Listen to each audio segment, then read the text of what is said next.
Como puedes ver acá en la pizarra lo he dividido en 4 etapas. La primera es el concepto del S&P 500.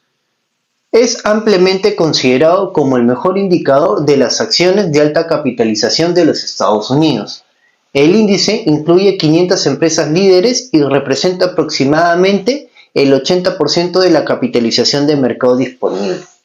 Ahora, este S&P 500 tiene 3 divisiones, que vendría a ser lo que he puesto acá: la mayor capitalización, la menor capitalización y la media capitalización o mediana capitalización. De la mayor capitalización tenemos 2.994.371.34. De la menor capitalización tenemos 4.921.34. Y de la mediana capitalización tenemos 83.594.11. Si esto lo llevamos al 100% que conforman el S&P 500, estos dos sumarían 87.000. Es decir, no llegarían ni al 2% del 100% del S&P 500. Entonces, ¿qué podemos concluir? Que casi el 98% del S&P 500 está compuesta por empresas de gran capitalización. ¿Pero qué significa una empresa de gran capitalización? Son empresas muy grandes a nivel internacional. Son las empresas líderes en el mercado financiero de los Estados Unidos. Te puedo poner varios ejemplos: Facebook, Google, Walmart, Tesla, etc. Empresa de mediana capitalización podemos encontrar a Toll Brothers. Toll Brothers es una empresa de construcción en los Estados Unidos que va dirigido a los sectores A y B. Es una empresa más o menos que está entre los 5 y 10 mil millones de capitalización de mercado. Y las de menor capitalización tenemos muchas startups o empresas pequeñas que facturan 200, 500, 700, 800 millones de dólares de manera anual. Este S&P 500 está compuesta por muchas acciones, pero 10 acciones tienen la mayor ponderación. Por ejemplo, las he enumerado acá en orden. La primera es Apple, y es lógico porque Apple es la empresa de mayor valor en la bolsa de valores. Luego tenemos Microsoft, tenemos Amazon en tercer lugar, en cuarto tenemos Nvidia, que es una empresa que se dedica a la fabricación de microchips, muy conocida el año pasado porque ha tenido un crecimiento exponencial. Si tú invertías a inicio del año pasado y la hubieras mantenido hasta finales del año pasado, hubieras casi triplicado tu inversión en tan solo un año. Luego, en quinto lugar, tenemos Alphabet A, que vendría a ser Google. Tenemos en sexto lugar a Meta. En séptimo lugar tenemos a Google también. Pero tú dirás, Camilo, oye, pero en 5 y 7 tengo la misma empresa, Google. Sí, lo que pasa es que son diferentes tipos de acción. Este es acción A y este son acción C. No voy a entrar al detalle para no extenderme ni salirme del enfoque inicial, que es el S&P 500. Luego tenemos en octavo lugar a Tesla, en noveno lugar a Berkshire Hathaway del famoso Warren Buffett, considerado uno de los mejores inversionistas de todos los tiempos. Y por último, en el puesto 10 tenemos JP Morgan, que es un banco de los Estados Unidos gigante. Podríamos considerar lo que son los megabancos. Ahora dirás, oye, ¿qué significa este gráfico? Te lo explico de forma muy sencilla. En la parte de acá tienes el historial desde el año 14, o sea 2014, hasta el año 2023, cómo ha evolucionado la cotización de este S&P 500. En la parte de acá tienes los puntos, lo cual se mide el S&P 500. 1000, 2000, 3000, 4000, 5000 puntos. Si tú ves acá este gráfico, empezando desde el año 2500 tenía una calificación más o menos en 2000. Acá lo que yo he visto han sido caídas significativas a lo largo de estos últimos 9 años. Por eso los encerré en círculo. Obviamente que algunas son mucho más pronunciadas, como esta y como esta, más que estas dos de acá. Luego, si vemos a lo largo del tiempo, recién en el 2016 tuvo un crecimiento acelerado hasta casi el año 2019, que se frenó en 3000 puntos. Acá tuvo una pequeña caída entre el año 2018 y 2019, pero la caída más significativa acá que pasó casi de 3.500 puntos hasta los 2.200, 2.300 puntos, fue entre el año 20 y 21, que es lógico que fue una recesión a nivel internacional por el famoso bicho y otras cosas más que se dieron a nivel mundial en esa época. Luego se recuperó y llegó casi hasta los 5.000 puntos en el año 2022, o sea, hace 2 años. Y en el año 2023 bajó un poco más. Ahorita, al corte del día de hoy que he hecho el video martes, tiene una valoración de 4.763.54 puntos. Y si vemos el rendimiento de los últimos 10 años, que es lo que sale en este gráfico de acá, porque ya estamos incluyendo el 2024, pero no lo coloqué acá porque recién tenemos un par de semanas. Si vemos el rendimiento en los últimos 10 años, el S&P 500 ha tenido 9.99%. Las inversiones a largo plazo tienen rentabilidades un poco más pequeñas, pero son más consistentes para generar riqueza generacional. Ahora vayamos a la computadora para ver todos los otros puntos que quiero enseñarte en este video. Vamos. Bueno, como segunda parte del video, acá yo he corrido sobre el algoritmo 3 situaciones. La primera situación ha sido empresas de gran capitalización y su evolución desde el año 2000 hasta el 2024. Como pueden ver acá, que está compuesto al 100%. El segundo caso ha sido empresas de mediana capitalización, que están compuestas acá al 100%. Y el tercer caso, empresas de pequeña capitalización que están conformadas al 100% en el tercer escenario. Si vemos acá la corrida del algoritmo, que nos dice que si hubiéramos tenido una inversión de $10,000 en el año 2000 para los 3 casos, en lo que es empresas de gran capitalización, hubiéramos tenido una rentabilidad de $49,700 al corte del año 2023. Si hubiéramos invertido en empresas de mediana capitalización, hubiéramos tenido una rentabilidad de $84,506. Y si hubiéramos invertido en pequeñas empresas, hubiéramos tenido una rentabilidad de $68,549. En la parte de acá tenemos las rentabilidades de forma porcentual de manera anual.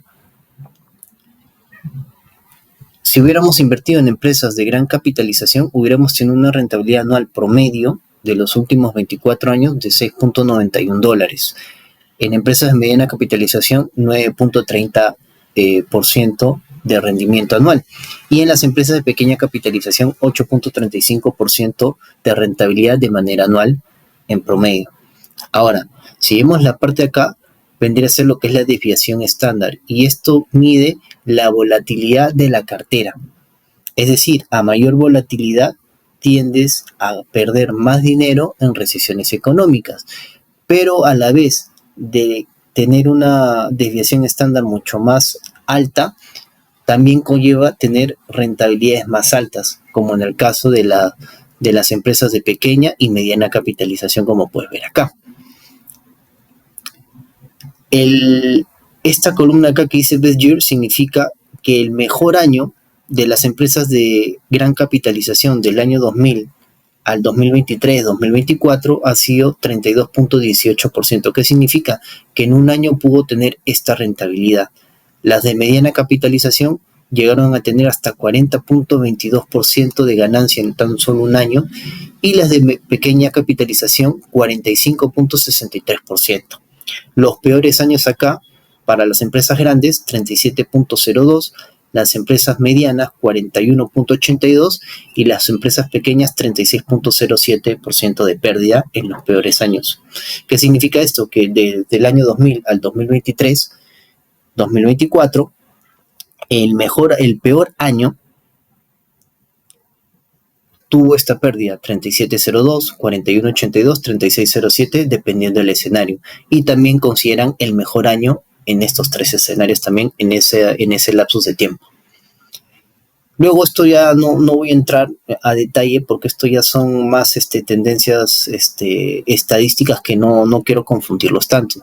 Si ven acá el crecimiento del portafolio, vemos eh, que las empresas de mediana capitalización y pequeña capitalización han tenido rentabilidades mucho más altas que, que las de gran capitalización, y lo podemos ver acá. Al 31 de diciembre del 2023, como se mencionaba en la parte de acá, que era tu rentabilidad final, significa y cuadra con este gráfico bastante intuitivo que dice 49.700 para las de gran capitalización, que podemos ver acá en azul, las de pequeña capitalización 68.549 y las de gran capitalización 49.700, que es lo que coincide con la parte de acá. Si vemos el gran crecimiento donde ya empiezas a ver los grandes frutos, ha sido a partir del año 2016.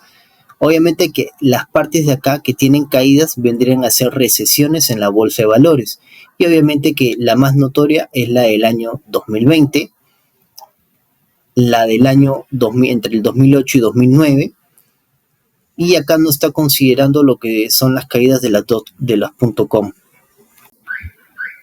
Bueno, siguiendo con la tercera parte del video, te comenté que iba a hacer un comparativo de dos ETFs que siguen al S&P 500.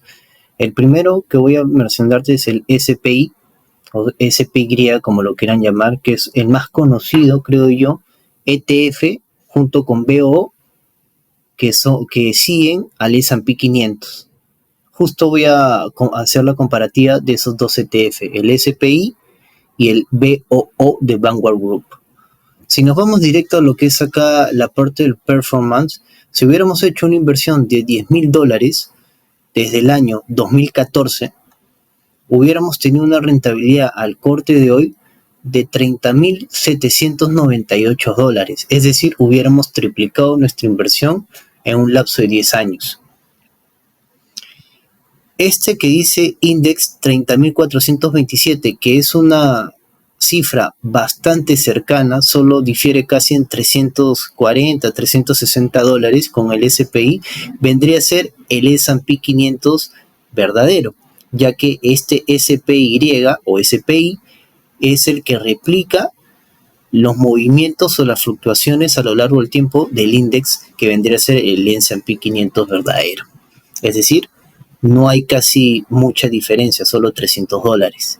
Si vemos acá las rentabilidades de cada año del S&P 500 o el SPI, que es este ETF, en el año 2014 hemos tenido una rentabilidad de 13.46, 2015 1.25, 2016 12, 2018 tuvimos negativo menos 4.56, podemos ver que en el 2022 tuvo un rendimiento negativo de menos 18.17, en el año 2023, el que acaba de pasar, 26.19, y al corte de este año, los 9 días que vamos, tiene una rentabilidad negativa de menos 0.30.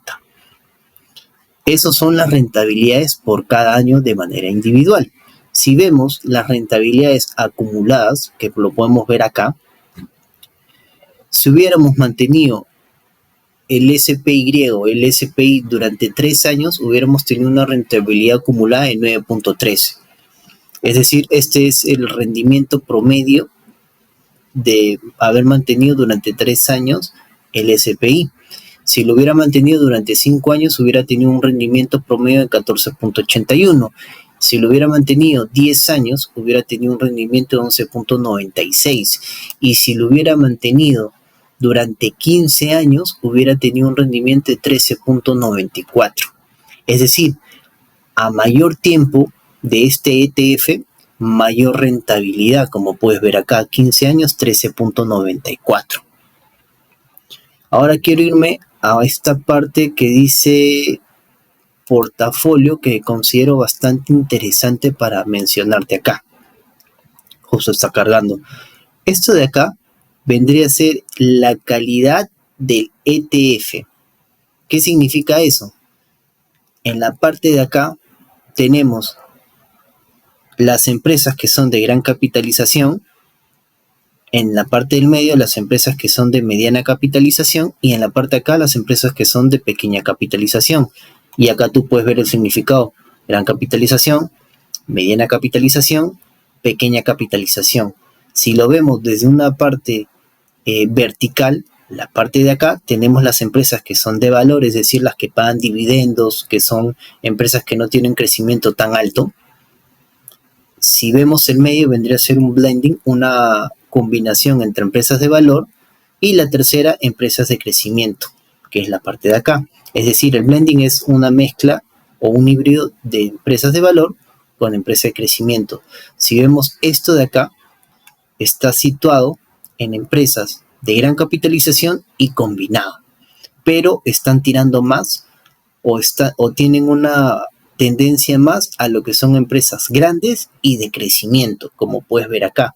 El punto 5, el color azul, que vendría a ser el SP500 ETF Trust, el amarillo vendría a ser el empresas grandes combinadas entre crecimiento y valor, y el rojo que vendremos a ver acá vendría a ser el Morningstar USA. Pero básicamente esto nos está diciendo que este ETF invierte en empresas grandes de crecimiento, entre crecimiento y empresas combinadas, es decir, crecimiento y valor. Eso es algo interesante a considerar. Ahora vayamos a analizar el BOO, que es el otro ETF que les mencionaba. Si vamos de frente a lo que es el performance, podemos ver que si hubiéramos invertido $10,000 en el 2014, al corte de hoy hubiéramos tenido una rentabilidad de $30,961, es decir, 3 veces nuestra inversión. Si lo comparamos con el anterior ETF, es lo mismo, solo creo que han variado unos cuantos dólares, 7, 8 dólares, y este es el índice que, como te mencionaba, que es el que sigue el verdadero SP500. Si vemos acá, estas son las rentabilidades de cada año. Podemos ver que en el 2018 tuvo una caída de menos 4.50, en el 2022 también menos 18.19, muy similar al SPY, que es el otro ETF que vimos que tenía una caída en el año 2018 y 2022, y es lógico ya que replican el mismo SP500. Y si vemos, este año tenía una rentabilidad negativa de menos 0.40. El ETF SPY tenía si no me equivoco, una rentabilidad menor de menos 0.30, es decir, este BOO en el año ha perdido 10 puntos básicos más que el SPY. 10 puntos básicos vendría a ser 0,10%, ya que 100 puntos básicos equivale a 1%, para no dejarte con la duda.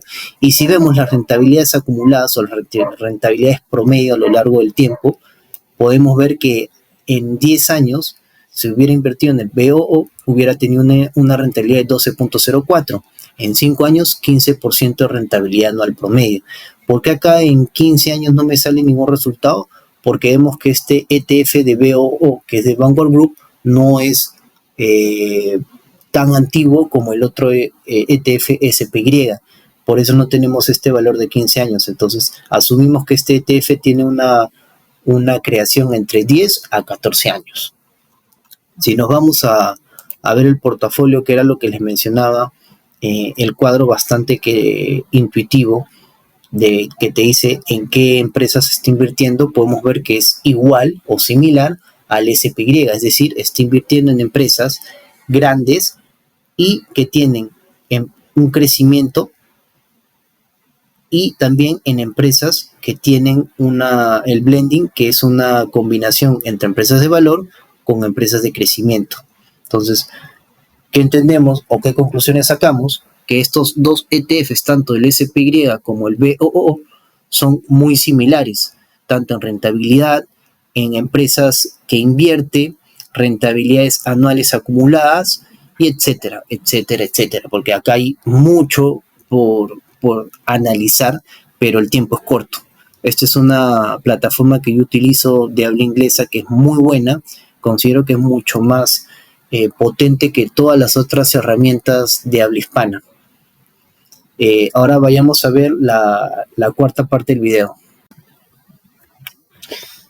Ya para ir acabando con la conclusión que mencioné al inicio en la pizarra, vamos a hacer un comparativo entre qué cosa es más eficiente a largo plazo, invertir en ETFs o en acciones. Esta es una pregunta bastante compleja, obviamente, porque tiene varias aristas. Va a depender también de qué tipo de ETFs estás invirtiendo. Si rastrea el S&P 500, el Russell 1000, commodities, oro, etcétera. Pero básicamente, centrándonos en acciones que cotizan en la Bolsa de Valores de los Estados Unidos y dos ETFs que rastrean el S&P 500, mi conclusión es de que es mucho más rentable invertir en los ETFs. ¿Por qué? Si volvemos acá al algoritmo que les presenté al inicio, que estaba colocando los tres escenarios de las acciones de alta, pequeña y mediana capitalización en los Estados Unidos, que mencioné en la parte 2 del video, vamos acá hasta la parte acá y podemos ver los retornos anuales. ¿Por qué yo digo que es mejor invertir en ETFs que en acciones? Básicamente, esto lo está explicando de manera muy sencilla. El color azul vendría a ser las empresas de gran capitalización, el color rojo, mediana capitalización, y el color naranja, pequeña capitalización. ¿Qué significa esto? Que en el año 2000, las empresas grandes y las empresas pequeñas perdieron dinero. Y acá puedes ver que tuvo un rendimiento negativo de menos 9,06% en las empresas grandes, las empresas pequeñas menos 2,67% y las empresas medianas fueron las únicas que se mantuvieron positivas en 18,10%. Pero vayámonos al año 2008 y al 2022. El año 2008 puedes ver acá que es el más notorio, donde las tres empresas, tanto la grande, la pequeña y la mediana empresa, perdieron dinero. ¿En qué porcentaje? 37,02 las empresas grandes, las empresas medianas menos 41,82 y las empresas pequeñas menos 36,07. En el año 2022, las empresas grandes perdieron menos 18,23, las empresas medianas menos 18,80 y las empresas pequeñas menos 16,72. ¿Cómo podemos interpretar esto? Muy sencillo. Significa que si tú hubieras invertido $1,000 en el año 2008 en empresas de gran capitalización, hubieras perdido $370 en tan solo un año porque tuvo una caída de menos 37,02. Si hubieras invertido en empresas medianas que tuvieron la caída más fuerte, hubieras perdido $418,20, es decir, el 41,82% de tu capital lo hubieras perdido en tan solo un año. Y así sucesivamente. Por ello, invertir en acciones resulta muy volátil. Obviamente que a largo plazo las tendencias van disminuyendo, es decir, las recesiones que te generan grandes pérdidas se van menguando a largo plazo.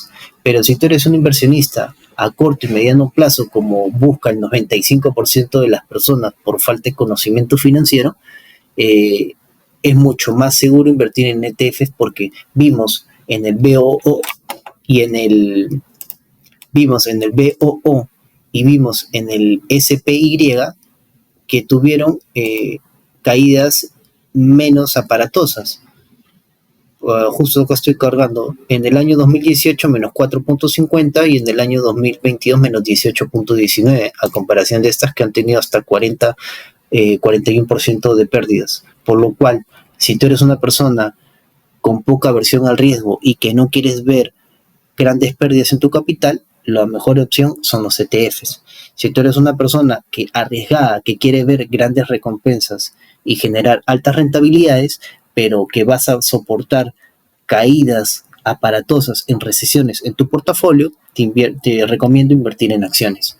Si te gustó esta información, sígueme en redes sociales, en YouTube, X, Instagram y TikTok, para seguir generando valor en ti y tú puedas ser un inversor que genere riqueza generacional, es decir, inversiones a largo plazo. Nos vemos. Chau, chau.